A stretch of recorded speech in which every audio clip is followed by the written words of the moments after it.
అంటే అందరం వ్రతస్థలానికి వెళ్ళాలి, అందరూ కలిసే వెళ్ళాలి అని చెప్తూ ఇక్కడ చూడండి వేదమంత్రం చెప్తున్నది సంగచ్చధ్వం సంవదధ్వం సంవోమనాంసి జానతాం దేవా భాగం యథా పూర్వే సంజానానా ఉపాసతే.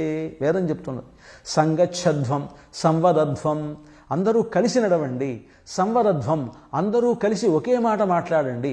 అంటే మన యొక్క సంగచ్చధ్వం అంటే కలిసి నడవడం అంటే అర్థం ఏమిటంటే కలిసి మన పనులు మనం చేసుకోవాలి, అందరం కలిసి ఉండాలి, అందరం ఒకే మాట మీద ఉండాలి అనేటువంటి ఒక గొప్ప సత్యాన్ని, వేదం చెప్పినటువంటి సత్యాన్ని గోదాదేవి ఈ గోపికలకు నిద్రలేపి తనతో కలుపుకోవడం అనేటువంటి ఒక ప్రక్రియ ద్వారా, అంటే ఇది ఒక నాటకీయమైనటువంటి ప్రక్రియ ద్వారా మనకు తెలియజేస్తున్నారన్నమాట గోదాదేవి.